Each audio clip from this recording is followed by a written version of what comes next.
নমস্কার সবাইকে, রুচি রসিক চ্যানেলে আপনাদের সবাইকে স্বাগত। আজকে চলে এসেছি আবার একটা নতুন রেসিপি, মতিচুরের লাড্ডু।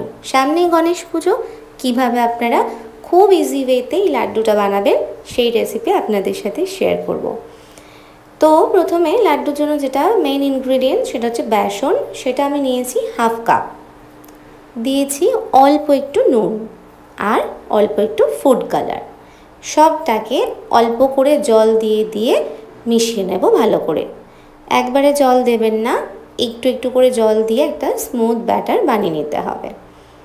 যারা ফার্স্ট টাইম লাড্ডু বানাচ্ছেন তাদের জন্য কিন্তু এটা ভীষণ একটা ইজি রেসিপি আমি শেয়ার করছি। কোনো রকম বুন্দি বানাতে হবে না, কোনো রকম ছাঁকনির প্রয়োজন হবে না এখানে, কিন্তু একদম দোকানের মতো মতিচুরের লাড্ডু আপনারা বানাতে পারবেন। তো ভিডিওটা স্কিপ না করে পুরোটা দেখার জন্য রিকোয়েস্ট করছি। যদি ভালো লাগে লাইক শেয়ার করতে ভুলবেন না কিন্তু। দেখুন এই রকম কনসিস্টেন্সিতে আনতে হবে, আর পুরোপুরি কিন্তু মানে একদম জলের মতো পাতলাও হবে না, আবার একদম গাঢ়ও হবে না, এরকম আনতে হবে। এইবার আমরা এটাকে ডিরেক্ট তেলের ওপর ভেজে নেব। জাস্ট এরকম তেলের ওপর কোনোভাবেই ফেলে দিলে এটা কিন্তু হয়ে যাবে। কোনো শেপ কিচ্ছুর প্রয়োজন নেই, আর কোনো ছাঁকনির প্রয়োজন নেই। আগে আগে দেখুন কিভাবে আমি পুরো রেসিপিটা দেখাচ্ছি। ভালো লাগলে কিন্তু লাইক শেয়ার করতে ভুলবেন না। ভাজা হয়ে গেল, মিডিয়াম ফ্লেমে আমি এগুলোকে ভেজে নিচ্ছি। এবার একটা টিস্যু পেপারের উপর তুলে রাখছি যাতে সমস্ত এক্সট্রা অয়েলটা অ্যাবজর্ব হয়ে যায়। সেমভাবে আমি আরও কিছুটা যেটা আছে ব্যাটারটা সেটাও এভাবে কিন্তু ভেজে নেব মিডিয়াম ফ্লেমে। প্রথমবার বানাতে গেলে সব রান্নাতে একটু সমস্যা হয়, তো এইভাবে বানান। রেসিপিটা কিন্তু একদমই মানে একবারের জন্য আপনারা ফেল করবেন না, ঠিক বানাতে পারবেন। দেখুন এবার এটাকে আমি কিছুটা ঠান্ডা করে নিয়েছি মিক্সিতে। এবার এটাকে আমি একবার গ্রাইন্ড করে নেব। একবারে অনেকক্ষণ ঘোরাবেন না, তাহলে কিন্তু তেল বেরিয়ে আসবে এটা থেকে, আর স্মুথ পেস্ট একদমই হবে না। অল্প একটু ঘুরিয়ে বন্ধ করে আবার চালাবেন, তাহলে এরকম কিন্তু ঝুরঝুরে ব্যাপারটা আসবে। এবার সিরাপটা বানিয়ে নেব। তার জন্য নিয়েছি হাফ কাপ চিনি, দিয়ে দেব হাফ কাপ পরিমাণ জল, আর অল্প একটু ফুড কালার যাতে দোকানের মতো দেখতে লাগে। যদি ফুড কালার স্কিপ করতে চান স্কিপও করতে পারেন।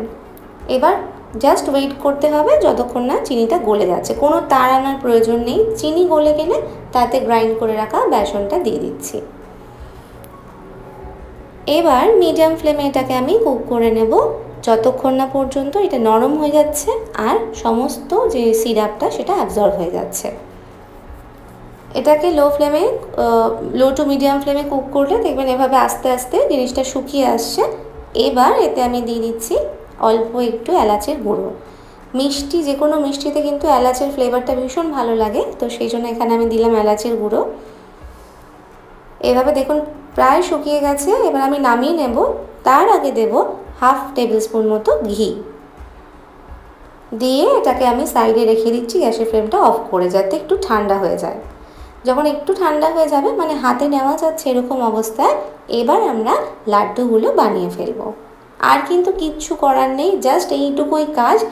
ভীষণ ইজি, ভীষণ সিম্পল ওয়েতে আমি আপনাদের দেখিয়ে দিলাম। আশা করছি রেসিপিটা আপনাদের ভালো লাগবে। আর যদি বাড়িতে আপনারা এটা ট্রাই করেন, কেমন হয়েছে আমাকে অবশ্যই কমেন্টে জানাবেন। আর রেসিপিটা কেমন লাগলো সেটাও জানাবেন কমেন্ট করে। আর চ্যানেলে যদি আপনারা নতুন হয়ে থাকেন চ্যানেলটিকে প্লিজ সাবস্ক্রাইব করে নেবেন। পাশে যে বেল আইকনটা আছে সেটাই ক্লিক করে দেবেন, যাতে সমস্ত ভিডিও নোটিফিকেশান আপনাদের কাছে সবার আগে পৌঁছে যায়। দেখুন এইভাবে আমি সুন্দর করে প্রত্যেকটা গোল করে নিচ্ছি। খুব বেশি সময় লাগছে না, কিন্তু খুব তাড়াতাড়ি আপনারা খুব কম ইনগ্রিডিয়েন্টস দিয়ে এই মতিচুরের লাড্ডু বানিয়ে নিতে পারবেন। ওপর থেকে আপনারা পেস্তা, কেসর যা কিছু দিয়ে আপনারা গার্নিশ করতে পারেন। আমার কাছে কাজু ছিল, আমি সেটা দিয়ে গার্নিশ করে দিয়েছি। ব্যাস রেডি হয়ে গেল আমাদের মতিচুরের লাড্ডু। কেমন লাগলো রেসিপিটা আপনাদের অবশ্যই কিন্তু জানাবেন। আমার চ্যানেলে আরও অনেক মিষ্টি রেসিপি আছে, আপনারা চাইলে কিন্তু ডেসক্রিপশানে সেগুলো লিঙ্ক আমি দিয়ে দেবো, একবার চেক করতে পারেন। দেখুন আমি ভেঙে দেখিয়ে দিচ্ছি ভেতরটা কীরকম হয়েছে। একদমই শুকিয়ে যাবে না লাড্ডু, এভাবে বানিয়ে আপনারা অনেকদিন পর্যন্ত স্টোর করে রাখতে পারবেন। তো দেখা হচ্ছে আবার একটা নতুন কোনো রেসিপি নিয়ে খুব তাড়াতাড়ি।